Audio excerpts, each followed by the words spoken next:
ஏடிஎம்கே அல்ல விஜய், எம்ஜிஆர் அல்ல விஜய், ஜெயலலிதா அம்மையார் அல்ல விஜய், கலைஞர் அல்ல விஜய்.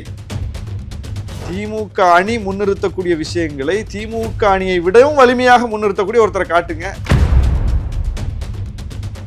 வருவார் சார், களத்துக்கு வருவார். இதைத்தான் சார் 2 வருஷமா சொல்லிட்டு இருக்கீங்க, வருவாருன்னு.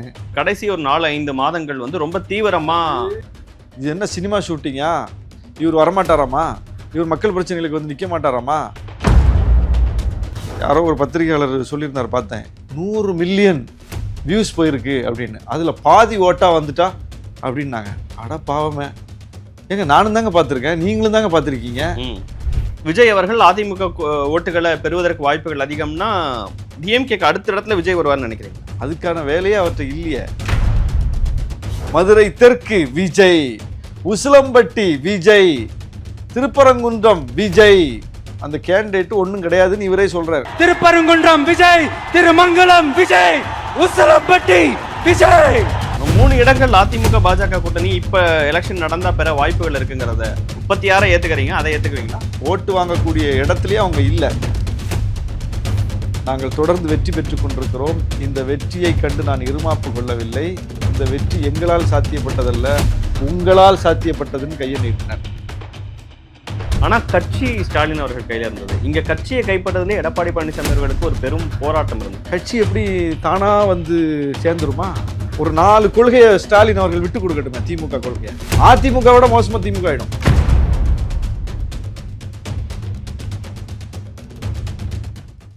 வணக்கம்.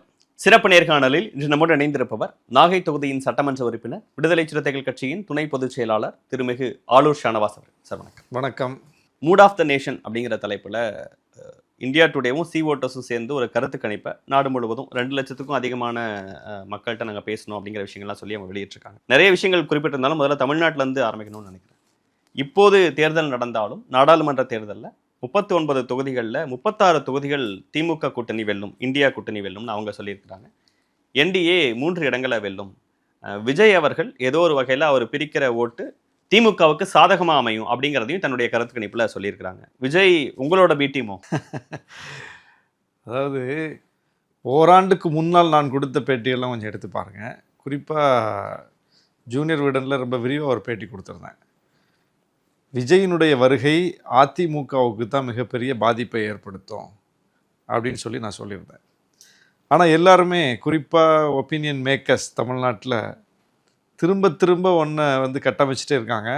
திமுக வாக்குகளை பிரிக்க போகிறாரு, திமுக கூட்டணி வாக்குகளை பிரிக்க போகிறாரு, விசிக வாக்குகள் விஜய்க்கு போக போகுது அப்படின்னு சொல்லிக்கிட்டே இருக்காங்க. ஒரு கட்சி ஏற்கனவே தக்க வைத்திருக்கிற வாக்குகளை புதிய ஒரு கட்சி வந்து பெறுவது ஒன்றும் வரலாற்றில் நடக்காததெல்லாம் இல்லை, நடந்திருக்கு. எப்படி நடக்கும்னா, இப்போ மாநிலம் சார்ந்த பிரச்சனைகளை காங்கிரஸ் சரியாக அட்ரஸ் பண்ணலை, அந்த இடத்துல நாங்கள் வந்து அதை மீட்டு சரியாக செய்வோன்னு சொல்லி திமுக தொடங்கப்பட்டு திமுக ஒரு பிரச்சாரத்தை முன்னெடுத்து மொழி உரிமை, மாநில உரிமை, பல விஷயங்களை அட்ரஸ் பண்ணி காங்கிரஸிடம் இருந்த வாக்குகளை தன் பக்கம் ஈர்த்து ஆட்சியை பிடித்தார்கள். அது மாதிரியான, அதாவது ஏற்கனவே இருக்கக்கூடிய கட்சி சரியாக செய்யலை, அதை விட பெட்டராக நான் செய்வேன்னு பெர்ஃபார்ம் பண்ணி தான் அந்த ஓட்டை வாங்க முடியும். அப்போது விசிக தக்க வைத்திருக்கிற வாக்குகளை விஜய் பெறுவார் என்றால் விசிக முன்னெடுக்கிற அரசியலை அதைவிடவும் தீவிரமாக விஜய் முன்னெடுக்கணும். திமுக முன்னெடுக்கிற அரசியலை அதைவிடவும் தீவிரமாக விஜய் முன்னெடுக்கணும். அப்படி எதில் முன்னெடுத்திருக்கிறார்? திமுக முன்னெடுக்கக்கூடிய பாஜக எதிர்ப்பு அரசியல், மாநில உரிமை அரசியல், மொழி உரிமை அரசியல், சமூக நீதி அரசியல், இதில் திமுகவை விட பெட்டர் பெர்ஃபார்மன்ஸ் பாருங்க விஜய்கிட்டன்னு சொல்லி ஒரு சான்று காட்டுங்க. இதில் 2 புள்ளி இருக்கு. 52% பிப்ரவரியில் ஒரு கருத்து கணிப்பு எடுக்கும்போது இதே இந்தியா கூட்டணி தமிழ்நாட்டில் இப்போ எலெக்ஷன் நடந்தால் வாங்குவாங்க அப்படிங்கிறத அதே இந்தியா டுடே சி ஓட்டர்ஸ் எடுத்த கருத்து கணிப்பு சொல்லுது. அதுலேருந்து 48% இப்போ குறைஞ்சிருக்கு. ஒரு 4% ஒரு சின்ன சறுக்கல் இருக்குது. ஆனாலும் 36 இடங்கள் இவங்க தான் ஜெயிப்பாங்கன்னு சொல்கிறாங்க. இந்த 4% பெரும்பான்மையாக விஜய்க்கு தான் போக வாய்ப்புகள் இருக்குங்கிறத நம்ம அப்போ புரிஞ்சுக்கலாம்ல? இல்லை, அப்போ எடுக்கும்போது அதிமுக பாஜக அணி கிடையாது. எஸ், இப்போ அவங்க இந்த கருத்து கணிப்பை எடுப்புக்கும் போது அதிமுக பாஜக அணி சேர்க்கை நடந்திருக்கு. அப்போ அதுவும் ஒரு பெரிய 37% மாறி இருக்கு அந்த என்டிஏவோட. அது ஒரு பெரிய அணி இல்லை. அப்போ அதை நீங்கள் கவனிக்கணும். அப்போ திமுக ஆட்சியின் மீது அதிருப்தியில் உள்ளவங்க தமிழ்நாட்டில் இருப்பாங்கல்ல, அது ஒரு செக்டர் இருக்காங்கல்ல, அந்த ஓட்டு வந்து பிரிந்து போனதுக்கு பதிலாக இப்போ அந்த ஓட்டு சேருவாங்க. அதாவது பாஜகவுக்கு கொஞ்சம் அதிமுக கொஞ்சம்னு பிரிந்து போன ஓட்டுகள் இப்போ பாஜக அதிமுக கூட்டணி என்பதனால சேருவாங்க. அதனால அந்த கணக்கு கூட இருக்கலாம். ஆனால் விஜய் திமுக தரப்பு ஓட்டை, விசிக தரப்பு ஓட்டை, திமுக கூட்டணி தரப்பு ஓட்டை வாங்குவதற்கு வாய்ப்பே இல்லை. ஏன்னா இடதுசாரிகள் அவங்க நடத்தக்கூடிய போராட்டத்தில் முனை மழுங்காம கூர்மையா இருக்காங்க. விசிக நாங்க எங்க அரசியல்ல கூர்மையா இருக்கோம், திமுக அவங்க அரசியல்ல கூர்மையா இருக்காங்க. எங்க கூட்டணியில் உள்ள ஒவ்வொரு கட்சிகளும் இன்னொரு கட்சிக்கான தேவையில்லை, நாங்களே அட்ரஸ் பண்ணிடுறோமே, நாங்களே பிரச்சனை பண்ணிடுறோம், நாங்களே வந்து மக்கள்கிட்ட போயிடுறோம். நீங்க சொன்ன பாயிண்ட் தான். கருத்து கணிப்புக்கு பிறகுதான் மாநாடும் நடந்தது, அதுல விஜய் பேச்செல்லாம் அதற்கு பிறகுதான் நடந்தது. விஜய் அவர்கள் களத்துக்கு இன்னும் தீவிரமா வராத போது இந்த இம்பாக்ட் இருக்கு. ஒருவேளை களத்துக்கு வந்தா அது மாறவும் வாய்ப்பு இருக்குல்ல. அதாவது மாநாடுக்கு பிறகு இன்னும் பின்னடைவைத்தான் தவைக்க சந்தித்திருக்கிறது. என்ன சார் சொல்றீங்க? அதுதான் உண்மை. முதல் மாநாட்டுக்கும் இரண்டாவது மாநாட்டுக்கும் இடையில எவ்வளவு பெரிய வேறுபாடு இருக்குதுன்னு நீங்க பாருங்க. ரெண்டாவது மாநாடு எதிர்பார்ப்பை எல்லாம் பொய்யாக்கி இருக்கிறது. அவர் மேல கொஞ்சமாவது எதிர்பார்ப்பு வச்சிருந்தவங்களும் ஏமாற்றம் அடைந்திருக்கிறார்கள். ஒரு உள்ளீடு இல்லை, ஒரு கருப்பொருள் இல்லை, மாநாடு வந்து சொதப்பல், மிகப்பெரிய அளவுக்கு ஒரு கட்சி எப்படி மாநாடு நடத்தக்கூடாது அப்படிங்கிறதுக்கு ஒரு முன்னுதாரணமான மாநாடு அமைஞ்சு போச்சு. அதில் வந்து பலியானவர்களுக்கு கூட ஒரு இரங்கல் தெரிவிக்காத ஒரு மாநாடு, உலகத்திலேயே ஒரு ரெசல்யூஷன் பாஸ் பண்ணாத, தீர்மானம் நிறைவேற்றாத ஒரு மாநாடு, தீர்மானம் வாசிக்காத ஒரு மாநாடு. அதாவது மாநாட்டில் வேறு எது இருக்கோ இல்லையோ, தலைவர் உரை கூட சில நேரம் மழை வந்து இல்லாமல் போயிடும், சரின்னு சொல்லி முடிச்சிருவாங்க டக்குன்னு. ஆனால் தீர்மானம் இல்லாமல் முடிக்கவே மாட்டாங்க. தீர்மானத்தை வாசிக்காம எந்த மாநாடும் நிறைவு பெறாது, முற்று பெறாது. அந்த மாநாட்டினுடைய மையமே தீர்மானங்கள் தான். எல்லா மாநாடுகள்லையும் நம்ம பார்த்துருக்கோம். இல்ல, உங்க கருத்து புரிஞ்சுக்கிறோம் சார். ஆனா அதே நேரத்துல நீங்க அரசியலை பாக்குற விதம், கட்சிகள் உங்களை மாதிரி ஜனநாயக கட்சிகள் கட்சியை நடத்துற விதம், அரசியல்ல நடத்துற விதம்ங்கிறது வேற, அவரு டார்கெட் பண்ற ஓட்டர்ஸுங்கிறது வேற.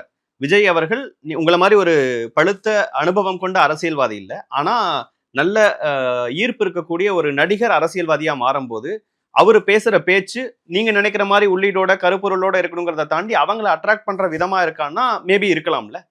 நீங்க என்ன கேக்குறீங்க? திமுக ஓட்ட அவர் வாங்குவாரு, விசிக ஓட்ட அவர் வாங்குவாரு, திமுக கூட்டணி ஓட்ட பிரிப்பாருன்னு சொல்றீங்க. நான் அதுக்கு தான் பதில் சொல்றேன். அப்போ எங்களுக்கு ஒரு ஸ்டைல் இருக்கு. எங்களுக்கு ஓட்டு போட்டு பழகிய மக்களுக்கு நாங்கள் ஒரு விஷயத்தை கொடுத்துக்கிட்டே இருக்கோம். அவங்களுக்கு ஒரு நம்பிக்கை நாங்கள் விதைச்சிக்கிட்டே இருக்கோம். அவங்களுக்கான திட்டங்களை நாங்கள் கொடுத்துக்கிட்டு இருக்கோம். அப்போ திட்டங்களை கொடுக்கிறோம், நம்பிக்கையை விதைக்கிறோம், ஒரு கூர்மையான எதிர் அரசியலை, அதாவது அவங்க விரும்பக்கூடிய எதிர் அரசியலை செய்கிறோம். பிஜேபிக்கு எதிர்ப்பா, ஆதிக்கத்தை எதிர்த்து, டெல்லி ஆதிக்கத்தை எதிர்த்து, மாநில சுயாட்சிக்காக ஒரு எதிர் அரசியலை, ஒரு முரண் அரசியலை ரொம்ப கூர்மையாக வச்சுக்கிட்டு இருக்கோம். இப்போ நீங்கள் இதில் இருந்து அவர் உங்கள்கிட்ட இருந்து வாங்கிட்டு போயிடுவாருன்னு சொல்லும்போது தான், எப்படி வாங்கிட்டு போடுவாரு, எங்கள்கிட்ட இருந்து என்ன பெட்டரா பண்ணியிருக்காருன்னு கேட்டா மோசமா பண்ணியிருக்காருன்னு நான் சொல்றேன். இல்ல சார், அதான் அவர் ஸ்டைல் ஆட்சியா இருந்தாலும் ஒரு ஆட்சி மீதான ஆன்டி இன்கம்பன்சிங்கிறது ரொம்ப இயல்பா மலர்றதுதான் ஒரு 5 வருஷம் ஆட்சிக்கு பின்னாடி. அது வந்து அப்ப அறுவடை செய்யற இடத்துல யாராவது ஒருத்தங்க வருவாங்கல்ல. அதாவது மாற்றம் வேணும், அதிமுக வேண்டாம் அப்படின்னு நினைக்கிறவங்க, விஜயகாந்த் டிடிவி தினகரன் குறிப்பிடுறாரு, விஜயகாந்த் அவர்கள் ஏற்படுத்தின தாக்கத்தை விஜயும் ஏற்படுத்துவாருங்கிறத. அது எப்பவுமே உள்ளதுதான் தமிழ்நாட்டில். திமுக வேணாம் அதிமுக வேண்டாம்னு ஒரு குறிப்பிட்ட விழுக்காடு தான் அது. அது ஒன்றும் 50 விழுக்காடுலாம் கிடையாது, அது 40 விழுக்காடு கிடையாது, 30 விழுக்காடு கிடையாது. எவ்வளோ பெரிய தலைவர்கள் ஜாம்பவான்கள்லாம் களமிறங்கி போட்டு பார்த்தோம், அது வந்து அதிகபட்சம் விஜயகாந்த் வாங்கின ஓட்டு தான், அதுக்கு மேலே இன்னும் போகல. அது அப்போ விஜயகாந்த் வாங்கின ஓட்டுக்கு உள்ளதான் எல்லா தலைவர்களும் வாங்கியிருக்காங்க. ராமதாஸ் வந்து பார்த்தாரு, வைகோ வந்து பார்த்தாரு, விஜயகாந்த் வந்து பார்த்தாரு, சீமான் வந்து பார்த்தாரு, டிடிவி தினகரன் வந்து பார்த்தாரு, கமலஹாசன் வந்து பார்த்தாரு. எத்தனை பேர் எல்லாரும் வந்து பார்க்கும்போது இங்க இருந்த 2 பெரிய லீடர்ஸ் ஜெயலலிதா அவர்களும் கலைஞர் அவர்களும் இப்ப அவங்களுடைய ஆப்சன்ஸ் இருக்குங்கிற ஒரு பார்வை இருக்கு. விஜய் அந்த டைமிங்கை கரெக்டா, அவங்க கட்சி வலுவா இருக்குங்க. கலைஞரை விடவும் மிகப்பெரிய வெற்றி ஈட்டி காட்டினவரா ஸ்டாலின் இருக்காருங்க. கலைஞர் காலத்தில் காணாத வெற்றியை திமுக பெற்றிருக்குதுங்க. கலைஞர் காலத்தில் காணாத தொடர் வெற்றியை திமுக கண்டுகிட்டு இருக்குது. கலைஞர் காலத்தில் காணாத கூட்டணி உறுதிப்பாடு, தொடர் உறுதிப்பாட அந்த திமுகவில் வந்து இப்போ பார்த்துக்கிட்டு இருக்கோம். நம்ம இப்படி வந்து சட்டமன்ற தேர்தல், நாடாளுமன்ற தேர்தல், திரும்ப ஒரு நாடாளுமன்ற தேர்தல், எல்லா இடைத்தேர்தல்கள்னு என்னைக்கு இப்படி தொடர் வெற்றியை பெற்றுச்சு திமுக? இன்னைக்கு நம்ம பார்க்கிறோம்ல. இந்த அளவுக்கு வாக்கு விழுக்காடு உயரத்தை என்னைக்கு இப்போ தொட்டாங்க, அதை இன்னைக்கு பார்க்கிறோம்ல. அப்போ வந்து அதை விடவும் இன்னும் பெட்டரா இருக்காங்க. அதை விடவும் மோசமானது அதிமுக தான். லீடர்ஷிப் இல்லாதனால அந்த கட்சிக்கு அந்த நிலைமை ஏற்பட்டிருக்குது, கொள்கையில உறுதி இல்லாதனால அந்த கட்சிக்கு அந்த நிலைமை ஏற்பட்டிருக்குது. அதனால தான் சொல்றேன், அந்த வாக்குகளை விஜய் வாங்கிட்டு போவார், அந்த வாக்குகளை விஜய் வாங்கிட்டு போவார். இந்த வாக்குகள்ல ஒன்றும் வேலையே ஆகாது. இது வந்து ரொம்ப ஷார்ப்பன் ஆயிட்டு இருக்குது, இன்னும் வந்து கூர்மையாயிட்டு இருக்குது. எங்க ஓட்டுகள் வந்து இன்னும் கூர்மையாகிறது. அதிமுக ஓட்டை தான் அவர் பிரிக்க வாய்ப்பு இருக்குது. ஏன்னா அங்கே தலைமை இல்லை, தடுமாற்றம் இருக்குது, பிஜேபியோட சேர்ந்துட்டாங்க, அதை விரும்பாத அதிமுக காரங்க இருக்காங்க. அவங்க வேணா விஜய்க்கு போட்டு வாய்ப்பு. டிஎம்கே ஓட்டு வேணா ரெண்டா பிரியலாம், டிஎம்கேக்கு வரக்கூடிய ஓட்டு போகாதுங்கிறீங்க. அதாவது விஜய் களத்துக்கு வந்தால் அப்படின்னு சொல்றீங்கல்ல, களத்துக்கு யாரை எதிர்த்து வருவாரு? திமுக எதிர்த்து வருவார். ஏற்கனவே களத்துல நிக்கிற பிஜேபி யாரை எதிர்த்து நிக்குது? திமுக எதிர்த்து. அதிமுக யாரை எதிர்த்து நிக்குது? ரெண்டு பேரும் கூட்டணியா திமுக தான் எதிர்த்து. திமுக எதிர்த்து நிக்கிறாங்க. சீமான் யாரை எதிர்த்து நிக்கிறாரு? ஒரு புது அரசியல் இங்க ஏற்படுத்தணும்னு நிக்கிறாரு. திமுக ஃபோக்கஸ்டா யாரை எதிர்க்கிறாரு? டிஎம்கே. பாமக அன்புமணி யாரை எதிர்க்கிறாரு? டிஎம்கே. அப்ப எல்லாரும் யாரை எதிர்க்கிறாங்க? திமுக அணிய. அப்போ இவங்கெல்லாம் திமுக ஓட்ட வாங்குவாங்களா? திமுக எதிர்ப்போட்ட தானே வாங்குவாங்க. திமுக யாருக்கும் இல்லாத ஒரு வித்தியாசம் தான் விஜய்கிட்ட இருக்கு. அவர்கிட்ட திமுகவுக்கு வழக்கமா ஓட்டு போடுறவங்களே கொஞ்சம் பேர் மாறி போடுவாங்க. ஃபர்ஸ்ட் டைம் ஓட்டர்ஸ் நிறைய பேர் போவாங்க. வழக்கமா வந்து ஒரு பெற்றோர்கள் ஒரு குடும்பத்துல குழந்தைங்கள்ட்ட இவங்களுக்கு ஓட்டு போடுமாங்கிறது இயல்பா, எல்லாரும் அவங்களாம் முடிவெடுக்கணும்னாலும் இயல்பா இங்க சமூகத்தில் நடந்துட்டு இருக்கு. ஆனா இந்த தடவை அந்த 18 வயசு அடைஞ்ச முதல் தடவை ஓட்டு போறவங்க பெற்றோர்களை இன்ஃப்ளூயன்ஸ் பண்ணுவாங்க. அப்பா இந்த தடவை ஒரு மாற்றத்துக்கு இவங்களுக்கு போடலாம், அம்மா இவங்களுக்கு ஓட்டு போடலாம்னு அவங்க சொல்லுவாங்க. அவங்க எல்லாரும் விஜய் ஆதரிப்பாங்கன்னு ஒரு ப்ரொபகண்டா இருக்குல்ல. முதல் தலைமுறை வாக்காளர்கள், இளம் வாக்காளர்கள் தமிழ்நாடு அரசியல் வரலாற்றுல இந்த 2026 தான் ஓட்டு போட போறாங்களா அல்லது 21 ஒவ்வொரு முறையும் போட்டிருப்பாங்கல்ல? விஜய் வரல. இது என்ன பாருங்க, விஜய் வராட்டாலும் ஒருத்தர் வந்திருப்பார்ல. ஒவ்வொரு முறையும் இந்த 2 கட்சிக்கு மாற்றுன்னு சொல்லி ஒருத்தர் வந்திருப்பார்ல. சினிமால இருந்து வந்திருக்காங்க, அரசியல்ல இருந்தும் வந்திருக்காங்க. ரெண்டு தன்மையாகவும் கட்சிகள் வந்திருக்குல்ல, தலைவர்கள் வந்திருக்காங்கல்ல. அப்போ நீங்க சொல்லக்கூடிய இந்த புதிய முகங்கள், புதிய வாக்காளர்கள் 2 கட்சியும் பிடிக்காதவங்க அப்படிங்கிற தரப்பு எல்லா காலத்திலயும் இருந்திருக்குல்ல. புதிய வாக்காளர்கள் விரும்புற ஒரு தலைவர், விரும்புற ஒரு முகம் எல்லா எலெக்ஷன்லயும் இருந்திருக்கா? நீங்க விரும்புற முகம்னா நான் கூட தாங்க விஜய் விரும்புறேன். யாரோ ஒரு பத்திரிகையாளர் சொல்லியிருந்தார், பார்த்தேன், 100 மில்லியன் வியூஸ் போயிருக்கு அப்படின்னு. அதுல பாதி ஓட்டா வந்துட்டா அப்படின்னாங்க. அட பாவமே, 100 மில்லியன் வியூஸ் பார்த்ததுல பாதி பேர் விஜய்க்கு ஓட்டு போடுவாங்களா? ஏங்க நானும் தாங்க பார்த்துருக்கேன், நீங்களும் தாங்க பார்த்துருக்கீங்க. விஜய் என்ன பேசினாரு, என்ன வெளிப்படுத்தினாருன்னு சொல்லி யூடியூப்லையும் அந்த நேரலையிலையும் பார்த்தவங்க திமுக காரங்களும் கோடி பேர் பார்த்துருப்பாங்க, விசிக காரங்களும் லட்சம் பேர் பார்த்துருப்பாங்க, ஒவ்வொரு கட்சிக்காரங்களும் லட்சம் பேர் பார்த்துட்டு தான் இருக்காங்க. அதுல அதுதான் அங்க அவ்வளோ ஏதோ தடைகள்லாம் சொல்றாங்க. அந்த தடைகள்லாம் மீறி காலையில இருந்து அவர் முகத்தை பார்க்கறதுக்காக காத்திருந்த கூட்டம் ஓட்டு போட மாட்டாங்களா? அந்த கேள்வி. முகத்தை பார்த்துட்டு போயிடுச்சே, உரைய கேட்கறது கூட வெயிட் பண்ணலையே. அவங்க வீட்டுல போய் பாத்துக்குவாங்க சார், யூடியூப்லயோ எதுலயோ பாத்துக்குவாங்க. முகத்தை பார்த்துட்டு அதுல இருந்து என்ன தெரியுது? திரை அரங்கத்துல அவரை உடைய படத்தை பார்க்கறதுக்காக திரள்ற கூட்டம் அவரை நேர்ல பார்க்கலான்னு வந்திருக்காங்க. அது ஓட்டு போடுவாங்களா, அவங்க சொல்லி அவங்க வீட்டில் ஓட்டு போடுவாங்களா, இதெல்லாம் தேர்தல் வந்தால் தான் தெரியும். இவ்வளவு தூரம் நீங்கள் சொல்கிறீங்க 100 மில்லியன் பார்க்கக்கூடிய அளவுக்கு அவருக்கு செல்வாக்கு இருக்குன்னா விக்கிரவாண்டி இடைத்தேர்தலை நின்று பார்த்துருக்கலாமே. நம்மளை விட அவருக்கு அது நல்லா தெரியும்ல சார். இடைத்தேர்தல்களை ஆளுங்கட்சி எப்படி நடத்தும், நாடாளுமன்ற தேர்தல் 40 தொகுதியில் பார்த்துருக்கலாமே.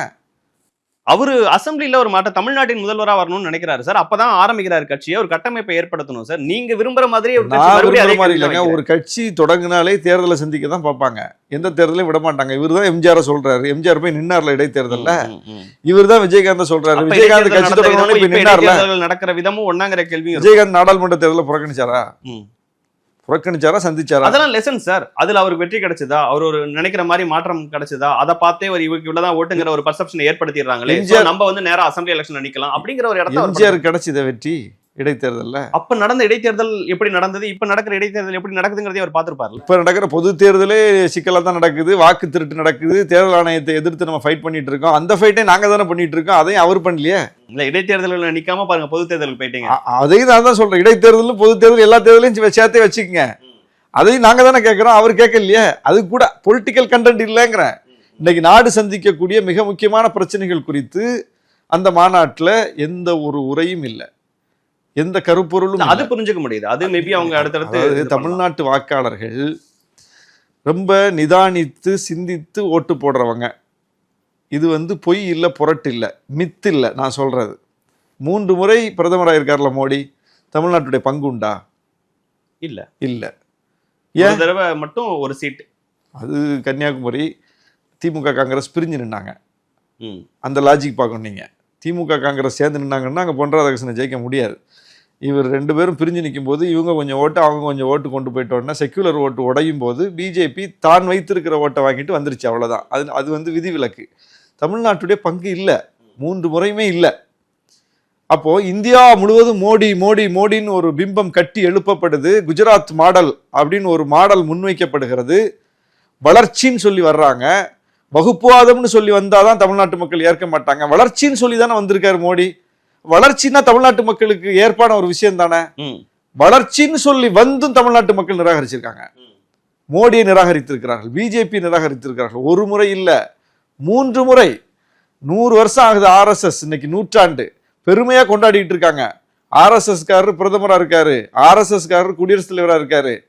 RSS இயக்கம் நூற்றாண்டை கொண்டாடுதுன்னு பெருமையா கொண்டாடிட்டு இருக்காங்க. அந்த பெருமையான கொண்டாட்டத்தில் தமிழ்நாடு பங்கேற்கவில்லை. ஓகே, தமிழ்நாட்டுக்கு பங்கு கிடையாது. இப்படி ஒரு ஸ்டேட். அப்ப இந்த மக்கள் எவ்வளவு தெளிவான அரசியல் புரிதலோடு ஓட்டு போட்டுட்டு இருக்காங்க. இந்த மக்களை போய் அந்த பசங்க சொல்லிட்டாங்கன்னு சொல்லி இந்த அம்மா அப்பா ஓட்டு போட்டுருவாங்க. இந்த பசங்க போய் அந்த ஓட்டை வாங்கிட்டு எப்படிங்க? இந்த பசங்களை முன்னிறுத்தக்கூடிய தலைவர் என்ன சொல்றாருன்னு தமிழ்நாட்டு மக்கள் பார்க்க மாட்டாங்களா? நிச்சயமா அவருடைய கொள்கை என்ன, கோட்பாடு என்னன்னு பார்க்க மாட்டாங்களா? இவங்க சரியில்லை, இவர் வந்தா சரியாகுமா அப்படின்னு அலசி ஆராய மாட்டாங்களா? விஜயுடைய ட்ராக் என்னன்னு பார்க்க மாட்டாங்களா? சரி, கட்சி தொடங்கி 1.5 வருஷம் ஆகி போச்ச, களத்துல எதுக்கு வந்தாரு அப்படிங்கிறத அலச மாட்டாங்களா? அவர்கிட்ட இருந்து நம்பிக்கையா வெளிப்பட்டிருக்கிற வார்த்தைகள் என்னன்னு பார்க்க மாட்டாங்களா? அவருடைய மாநாடு நடந்த விதத்தை பார்க்க மாட்டாங்களா? தமிழ்நாட்டு மக்களை அவ்வளோ அண்டர் எஸ்டிமேட் பண்றீங்க? இல்ல சார், ஒருவேளை அவர் மறுபடியும் களத்துக்கு வந்து இப்ப திமுக கூட்டணி, திமுக செய்யக்கூடிய விஷயங்கள்னு அரசுக்கு எதிரான பல்வேறு விஷயங்களை முன்னிறுத்தி பேசினாங்கன்னா அந்த மக்கள், அந்த இளைஞர்கள் அதையும் பார்ப்பாங்க. அதன் மூலியமா மேபி ஓட்டு என்ன அரசுக்கு எதிரான என்ன சொல்லுங்க, ஒரு 10 சொல்லுங்களேன் அரசுக்கு எதிரான. உங்க கூட்டணி கட்சியிலான பி சண்முகம் அவர்கள் சொன்னார், என்ன நம்ம வந்து குறையே இல்லைன்னு சொல்ல முடியுமா, பாலாரும் தேனாருமா ஓடுது அப்படின்னு நக்கலா சிரிச்சுட்டே ஆட்சியை மதிப்பீடு செய்யறதுக்கு அந்த கோரிக்கை நிறைவேற்றல, இந்த கோரிக்கை நிறைவேற்றலன்னு சொல்லி மதிப்பீடு செய்வதாக இருந்தால் எல்லா ஆட்சியும் நிராகரிக்க வேண்டியதான். ஏன்னா கொடுத்த வாக்குறுதிகளை 100 விழுக்காடு எந்த ஆட்சியாலையும் நிறைவேற்ற முடியாது. நிதி நிலைமைக்கு ஏற்ப, ஆட்சியினுடைய சூழலுக்கு ஏற்பத்தான் கோரிக்கைகள் நிறைவேற்றப்படும். அதை வச்சிருங்க தனியாக. ஆனால் ஒரு ஆட்சிங்கிறது நீங்கள் வந்து மக்களை பிளவுபடுத்தாத, மாநில உரிமைகளை விட்டு கொடுக்காத, மொழி உரிமையில் உறுதியாக இருக்கக்கூடிய, சமூக நீதி கோட்பாட்டில் தெளிவாக இருக்கக்கூடிய, இந்த மண் தாங்கி நிற்கக்கூடிய கோட்பாட்டில் உறுதியாக இருக்கக்கூடிய, எதிரியிடம் சமரசம் செய்து கொள்ளாத இந்த தன்மைகளை தான் மக்கள் அளவீடா எடுத்துப்பாங்க. இல்ல சார், 2 இருக்கு. நீங்க சொல்றதெல்லாம் ஆன்டி பிஜேபிங்கிற ஒரு ஆன்டி பிஜேபிங்கிறது இல்லங்க, இதெல்லாம் தமிழ்நாடு சார்ந்ததுங்க. ஆன்டி பிஜேபினா என்ன, ஏதோ ஒரு கட்சியை பிடிக்கல அதனாலங்கிறதா?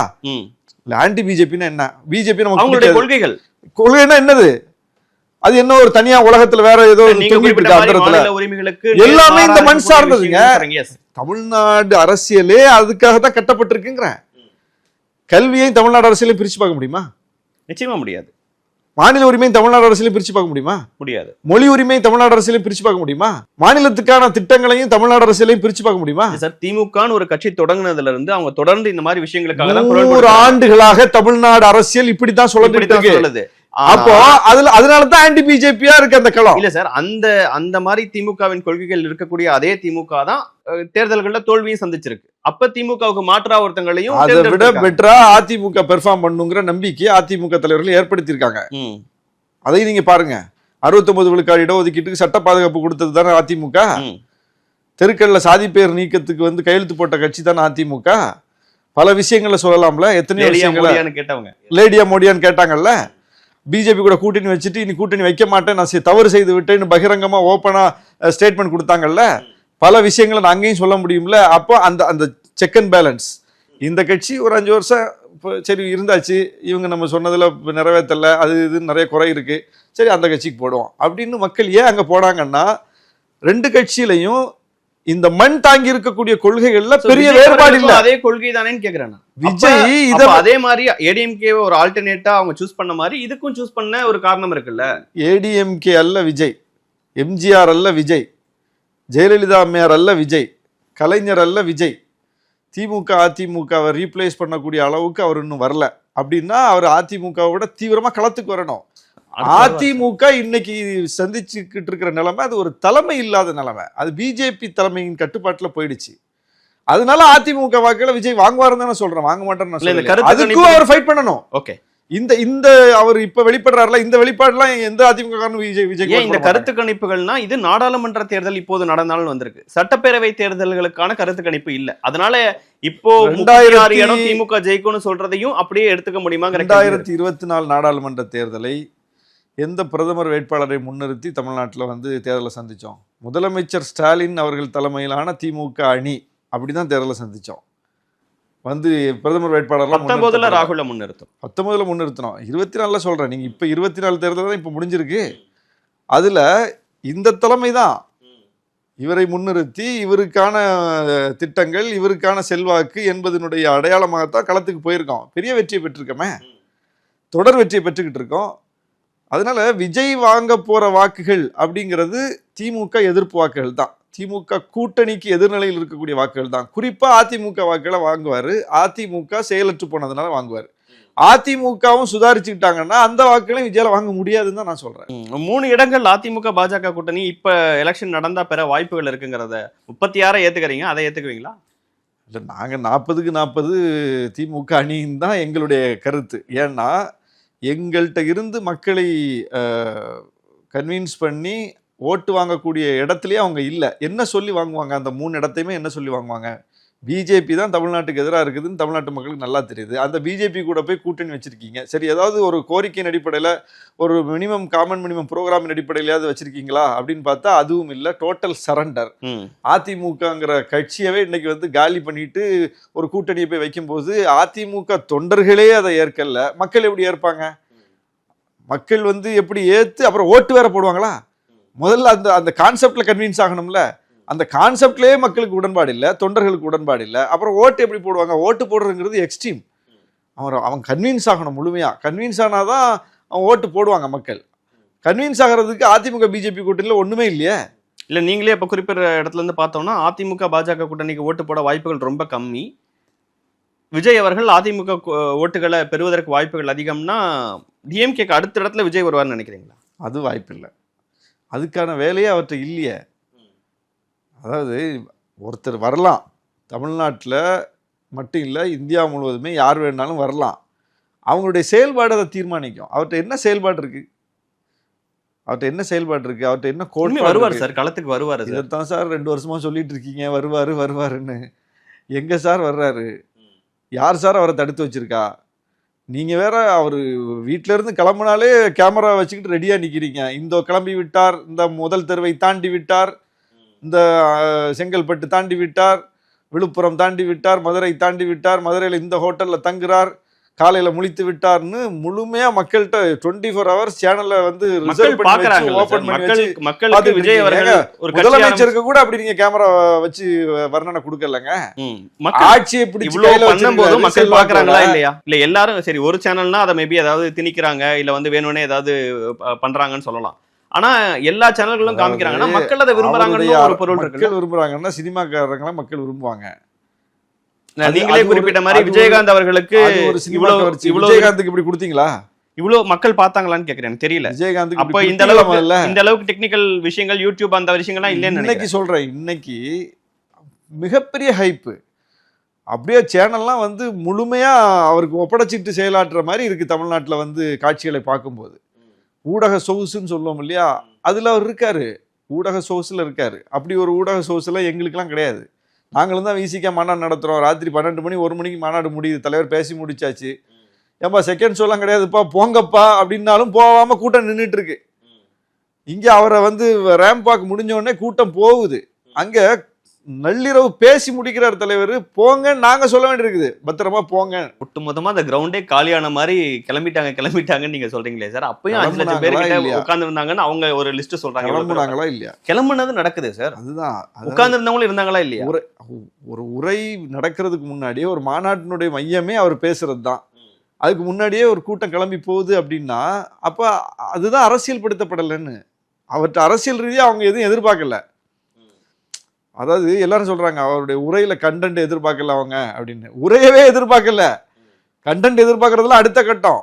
உரையவே எதிர்பார்க்காம போயிட்டே இருக்காங்க. பார்த்தாச்சு, ஓகே டன், போயிட்டே இருக்காங்க. அப்போ என்ன அதுல இருந்து என்ன தெரிய வருதுன்னா, அவங்க அவரை ரசிக்கிறாங்க, அவ்வளவுதான். அவங்க மட்டும் ரசிக்கலைங்க, நம்மளும் தான் ரசிக்கிறோங்க. விஜய எல்லாருமே ரசிக்கிறோம். அப்ப எல்லாரும் வாக்காளர்களா, எல்லாரும் ஓட்டு போட்டுருவோமா அப்படின்னா இல்ல. ஓட்டு போடும்போது நமக்கு வேற வேலை செய்யுது மைண்டு. நம்ம மண்ணின் தன்மையை பார்க்கிறோம், நம்முடைய உரிமைகள் பார்க்கிறோம், நம் மீது செலுத்தப்படுகிற ஆதிக்கத்தை பார்க்குறோம். எல்லாத்தையும் நினைச்சு பார்த்து இந்த ஓட்டு ரொம்ப முக்கியமானது, இந்த ஓட்டு வந்து எதுக்கு போடணும், யாருக்கு போடணும்னு மனதுக்குள்ள தீர்மானிச்சுட்டு ஓட்ட போடுறோம். அதனாலதான் தமிழ்நாட்டு களம் இப்படி இருக்குது. இந்த களத்துல வந்து ஒரு மாற்றத்தை விஜய் ஏற்படுத்துற சிறிய சேதமும் அது திமுகவுக்கு தான் பெரிய சாதகமா மாறுமா? கண்டிப்பா மாறும். வேற யாருக்கு மாறும்? 200 தொகுதிக்கு மேல திமுக அணி வெல்லும். 36 39ங்கும் போது 200 அப்படியா இல்ல 200 சி ஓட்டர்ஸ் சொல்லிட்டாங்க, இந்தியா டுடே சொல்லிட்டாங்கிறதுலாம் இன்னைக்கு கருத்து கணிப்புகளை மையப்படுத்தி நம்ம பேச வேண்டியதும் இல்லை. கருத்து கணிப்புகள் என்ன அடிப்படையில் எடுக்கிறாங்க, கொஞ்சம் பேர்ட்ட எடுப்பாங்க. அதை வச்சுக்கிட்டு ஒரு கணிப்புக்கு நம்ம வர முடியாது. தமிழ்நாட்டு களத்தை உணர்ந்தவங்களுக்கு தெரியும், தமிழ்நாட்டு களத்தை பார்க்குறவங்களுக்கு தெரியும். திமுக அணி முன்னிறுத்தக்கூடிய விஷயங்களை திமுக அணியை விடவும் வலிமையாக முன்னிறுத்தக்கூடிய ஒருத்தரை காட்டுங்க, அப்படின்னா நாங்கள் ஒத்துக்கிறோம்.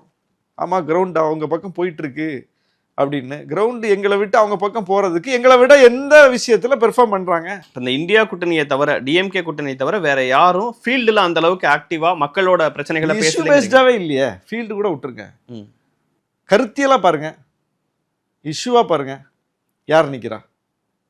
எத்தனையோ விஷயம், மாசத்துக்கு 4 விஷயம் கடந்து போயிட்டு இருக்கு. நம்மள ஒவ்வொரு விஷயத்திலையும் யார் வந்து காத்திரமான குரல் எழுப்புறா, எதிர்வினையாற்றா, அந்த பிரச்சனையை வந்து அடைகாக்கிறா, அதெல்லாம் நீங்க பாருங்க. யாரு? திமுக கூட்டணியை தாண்டி ஒரு பிரச்சனையில ஒரு கட்சியை சொல்லுங்க. இந்த டீலிமிட்டேஷன் யார் கையில் எடுத்து அதை நேஷனல் லெவலில் கொண்டு போனா? இந்த வாக்கு திருட்டு யார் இன்னைக்கு நேஷனல் லெவலில் அதை எடுத்துட்டு போறா? பதவி பறிப்பு மசோதா யார் அதை எடுத்து பேசுறா? ஸோ விஜய் அவர்களுக்கு ஆதரவா பேசுறவங்க என்ன சொல்றாங்கன்னா, அதை இப்பல இருந்தே பேசுறதை தாண்டி அவர் கடைசி ஒரு 4-5 மாதங்கள் வந்து ரொம்ப தீவிரமா மக்களை இன்னும் வந்து ஆத்திரப்படுத்தும். இது என்ன சினிமா ஷூட்டிங்கா? ஒரு 6 மாதம் கால் ஷீட் கொடுத்துட்டு வந்துட்டு படம் காட்டிட்டு போகிறதுக்கு இவர் வரமாட்டாராமா? இவர் மக்கள் பிரச்சனைகளுக்கு வந்து நிற்க மாட்டாராமா? மக்கள் ஒவ்வொரு பிரச்சனையும் சந்திக்கிற நேரத்தில் வந்து அதுக்காக துணை நிற்க மாட்டாராமா? இவர் கடைசியாக ஒரு 4 மாதம் கால் ஷீட் கொடுத்து எலெக்ஷனுக்காக மட்டும் வருவாராம், டாட்டா காட்டுவாராம், போயிடுவாராம், நம்ம இவரை நம்பி ஓட்டு போடணுமான்னு மக்கள் அதை இன்னும் வந்து கோபத்தோடு அணுகுவார்கள். இது மக்களை வந்து கோபப்படுத்துகிற வேலை இதெல்லாம். தமிழ்நாட்டு மக்களை அதான் அண்டர் எஸ்டிமேட் பண்ணாதீங்கிறேன். தமிழ்நாட்டு மக்கள் அந்தண்டே சம்பவத்தில் எப்படி எதிர்வினை ஆற்றுகிறார்கள் பார்த்துக்கிட்டே இருப்பாங்க. மக்களை வந்து அரசியல் படுத்துறதுங்கிறது வேற என்ன? இன்னைக்கு ஒன்று நடந்துச்சுன்னா, ஏன் இங்கே இப்போதான் 2 வாரத்துக்கு முன்னாடி மருத்துவமனையிலிருந்து டிஸ்சார்ஜ் ஆகி வந்திருக்கிறாரு முதலமைச்சர். ஏன் நேற்று பீகார் வரைக்கும் பயணம் பண்ணி போயிட்டு வர்றாரு? தன்னுடைய உடல் நலனை புறந்தள்ளி விட்டு பீகார் வரைக்கும் போயிட்டு வர்றாருங்க. ஏன்? என்ன தேவை? பீகார்ல 4 பேர் ஓட்டு போட போறாங்களா? திமுக அன்னைக்கு பீகார்ல ஓட்டு போட போதா? திருட்டுக்கு எதிரான ஒரு யாத்திரையில கலந்துக்கணும். முக்கியமான ஈவெண்ட் ஒண்ணு தன்னந்தனியா ராகுல் காந்தி எடுத்துக்கிட்டு இருக்காரு. ஒரு பெரிய ஒரு விடுதலை போராட்டத்தை முன்னெடுக்கிறாரு. மிகப்பெரிய ஆதிக்க சக்தியா எல்லா நிறுவனங்களையும் கையில வச்சுக்கிட்டு பிஜேபி ஜனநாயகத்தை பாழ்படுத்திட்டு இருக்குது. அதான் சான்றுகளோட நிறுவி இருக்கிறாரு ராகுல் காந்தி. ஆனாலும் அதை எடுத்துட்டு போய் வெளியே சொல்றதுக்கு ஆள் இல்லை, ஊடகங்கள் இல்லை. இதுவே பிஜேபி ஆட்சி காலத்துல இப்படி ஒரு விஷயத்த மோடி ஒரு பிரஸ் மீட் நடத்தி பாருங்க, காங்கிரஸ் தேர்தல் ஆணையமும் சேர்த்து என்னென்ன தப்பு பண்ணியிருக்காங்கன்னு எவிடன்ஸோட ஒரு பவர் பாயிண்ட் பிரசன்டேஷன் போட்டு இருந்தா என்ன நடக்கும்? பத்தி பரவி இருக்காது. ஆனா ராகுல் பண்ணிட்டாரு. 1 மாசம் ஆகுது, சத்தத்தையும் காணும், பேச்சையும் காணும், மூச்சையும் காணும். அதே ராகுல் தான் திரும்ப கையில எடுத்துக்கிட்டு விடாம பேரணி நடத்தி ஒவ்வொரு தலைவரையா வர வச்சு அதை அடைகாத்துக்கிட்டு இருக்காருங்கும் போது அதற்காக போய் நிக்கிறாருங்க. அதற்காக இங்க இருந்து சிஎம் போய் நின்றுட்டு வர்றாரு. ஒரு ஜீப்ல ஏறி பிரச்சாரத்துக்கு போயிட்டு வர்ற மாதிரி போயிட்டு வர்றாரு. அப்போ அந்த ஒரு இருக்க அதுல உறுதித்தன்மை இருக்க போய் தானே அதை செய்யறாரு. நீ இவ்வளவு பெரிய மாநாடு தானே, லட்சம் பேர் கூடினாங்கல்ல, அதுவும் யங்ஸ்டர்ஸ் கூடினாங்கல்ல. அது இன்னைக்கு கூட்டம் வந்து தன்னியல்பா திரள்றதுங்கிறது எவ்வளவு பெரிய விஷயம் அரசியல்ல. அந்த செல்வாக்கு உங்களுக்கு இருக்குல்ல. இந்த பிரச்சனையை எடுத்து ஏங்க நீங்க பேசல? ஓகே, அப்ப இந்த மக்கள், தமிழ்நாட்டு மக்கள் ஒப்பிட்டு பார்ப்பாங்கல்ல. நாடே இன்னைக்கு சந்திக்கக்கூடிய ஒரு நெருக்கடிக்கு இங்கிருந்து ஒரு முதலமைச்சர் அங்க போறாரு, பீகார் வரைக்கும் போறாரு. இங்க கூடின கூட்டத்துல கூட அதை பத்தி இவர் பேச மாட்டாருன்னா ரெண்டையும் ஒப்பிட்டு தானே ஒரு முடிவு எடுப்பாங்க. 200 இடம் வெல்லும் அப்படிங்கிறீங்க. அதுதான் கடந்த தேர்தல்லையும் சொன்னாங்க. இப்போ இந்த தேர்தல்லையும் மீண்டும் சொல்றீங்க. 200ங்கிறது இருமாப்புலாம் விஜய் அவர்கள் பேசினாரு. என்ன பேஸ் லைக் ஒரு ஆன்டி இன்கம்பன்சி ஒரு எலெக்ஷன் நடந்ததுன்னா ஒரு ஆளும் கட்சிக்கு எதிரான ஒரு வேவ்ங்கிறது இருக்க தான் செய்யும். அதுக்கு எதிராக இவ்வளோ பேர் எதிரணியில் வந்து அதிமுக இருக்கு, விஜய் இருக்குன்னு பல்வேறு நபர்கள் இருக்கும்போது என்ன பேஸ் நீங்க 200 வருங்கிறதுக்கான தரவு என்ன? எதன் அடிப்படையில் சொல்றீங்க? அதாவது இருமாப்பு அப்படின்னா லிஸ்ட் அறிவிக்க போறேன், வேட்பாளர் பட்டியல் அப்படின்னு சொல்லி மதுரை மேற்கு விஜய், மதுரை தெற்கு விஜய், உசிலம்பட்டி விஜய், திருப்பரங்குன்றம் விஜய், அதுதான் இருமாப்பு. ஏங்க ஜனநாயகத்தன்மையோட ஒரு கட்சி அணுகணுங்க, ஒரு மக்கள் அணுகணும். உங்கள் கட்சியில் 234 கேண்டிடேட்ஸை நீங்கள் அறிவிக்கணும். அவங்களுக்குன்னு தனிப்பட்ட செல்வாக்கு இருக்கணும். இப்போ அண்ணா அவர்களுக்கு எம்ஜிஆர் அவர்களுக்குலாம் இந்த இருமாப்பு இருந்துச்சாங்கிற கேள்வி வரும். அவங்கெல்லாம் சொல்லலையே. எம்ஜிஆர் அவர்கள் என்னுடைய படிச்சாங்களா? பொதுவாக ஒரு தலைவர் சொல்லுவாங்க, நானே நிற்கிறேன்னு நினச்சி ஓட்டு போடுங்க அப்படின்னு மக்கள்கிட்ட ஒரு அப்பீல் வைப்பாங்க. நானே நிற்கிறேன்னு நினச்சி ஓட்டு போடுங்க, அவர் தான் நிற்கிறாருன்னு நினச்சிடாதீங்க, நானே நிற்கிறேன் அப்படின்னு அதுக்கு ஒரு வேல்யூ கொடுப்பாங்க. ஆனால் இப்படி பேரை எழுதி வச்சுக்கிட்டு, தொகுதியை பேரையும் எழுதி வச்சுக்கிட்டு, வேட்பாளர் பேர் பூரா விஜய், தொகுதி பேர் மட்டும் மாறுது. அப்போது அந்த கேண்டிடேட்டுடைய நிலைமை என்ன? அந்த கேண்டிடேட்டு ஒன்றும் கிடையாதுன்னு இவரே சொல்கிறார். அந்த கேண்டிடேட்டுக்குன்னு எந்த வேல்யூவும் இல்லை. அதுதான் இருமாப்புன்னு நினைக்கிறீங்க? அது அந்த மாதிரி சொல்லலை. அந்த மாதிரி 200 தொகுதிகள் வெல்லுங்கிறது ஜனநாயகத்தின் மீது நம்பிக்கை வைத்து, மக்களின் மீது நம்பிக்கை வைத்து, மக்கள் மீண்டும் இந்த அணியை வெற்றி பெற வைப்பாங்கங்கிற எதிர்பார்ப்பில் சொல்கிறோம். ஒன்று. ரெண்டாவது, இன்னைக்கு நம்ம முதலமைச்சர், இதை வழிநடத்தக்கூடிய முதலமைச்சர், இந்த கூட்டணி வழிநடத்தக்கூடிய முதலமைச்சர் ஸ்டாலின் அவர்கள் ரொம்ப அண்டர் எஸ்டிமேட் பண்ணப்பட்டவர், குறைத்து மதிப்பீடு செய்யப்பட்டவர். அவருக்கு பேச வராது, அவருக்கு எழுத வராது, எழுதி வச்சு தான் படிப்பார், அவருக்கு வந்து நிர்வாக ஆற்றல் கிடையாது. அதனால தான் கலைஞர் கடைசி வரைக்கும் இவர்கிட்ட கொடுக்காம இருந்தார். அப்புறம் வந்து கலைஞர் மறைவுக்கு பிறகு பாருங்கள், இந்த கட்சி வந்து பிளந்துரும், அழகிரி வந்து பெரிய கட்சியை தனியாக எடுத்துகிட்டு போயிடுவார், கனிமொழி பிரச்சனை பண்ணிடுவாங்க, அப்படி ஆயிரும் இப்படி ஆயிரும். அப்புறம் ஜோசியம் வேற நிறைய, எல்லாம் சொல்லப்பட்டதில்ல என்ன நடந்துச்சு. அவரிடம் கட்சி கொடுக்கப்பட்ட போது என்ன நிலைமையில் கொடுக்கப்பட்டது? ஒரு எம்பி கூட கிடையாது. அவரிடம் கட்சி கொடுக்கப்படும் போது ஒரு எம்பி கிடையாது அவர்கிட்ட. 2018 எடப்பாடியிடம் கட்சி கொடுக்கப்படும் போது 37 எம்பிக்களோடு கொடுக்கப்பட்டது. இவர்கிட்ட கட்சி கொடுக்கும்போது ஆட்சி கிடையாது, எதிர்கட்சியாக கொடுக்கப்பட்டது. அவர்கிட்ட கொடுக்கப்படும் போது ஆட்சியோடு கொடுக்கப்பட்டது. ஆட்சியை எடப்பாடி பிடிக்கல, ஆட்சியை ஜெயலலிதா அம்மா பிடிச்சி, சசிகலா அம்மா அதை தக்க வச்சு ஆட்சியை கொடுத்துட்டு போகிறாங்க. 37 எம்பியை ஜெயலலிதா அம்மா பிடிச்சி, அந்த 37 எம்பிக்களை சசிகலா அம்மா வழியாக இவர்கிட்ட ஒப்படைச்சிட்டு போகிறாங்க எடப்பாடிகிட்ட.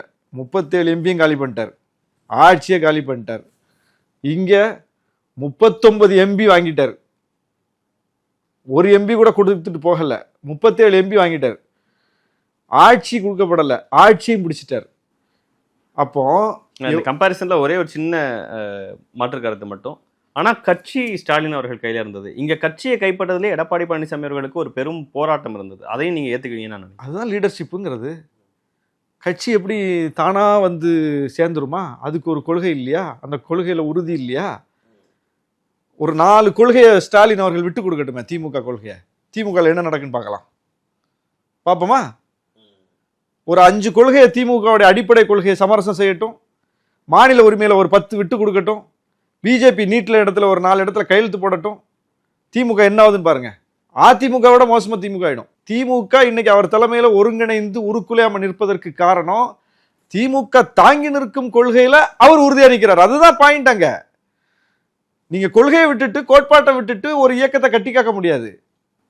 உங்கள்கிட்ட இருக்கணும். கட்சியை கையில வச்சுக்கிறதுங்கிறது கொள்கையை கையில வச்சுக்கிறது தான். தெளிவா இருக்காரு. 2000 கோடி ரூபாய் வரணுங்க கல்வி நிதி. நிதி இல்லைங்க இந்த மாநில அரசுட்ட. நிதிக்காக வந்து தடுமாறிக்கிட்டு இருக்காரு முதலமைச்சர். உண்மையிலே நிதிக்காக தடுமாறுறாரு. ஆனாலும் பெரியாரின் தடியை ஊன்றி நிற்கிறார் அந்த இடத்துல.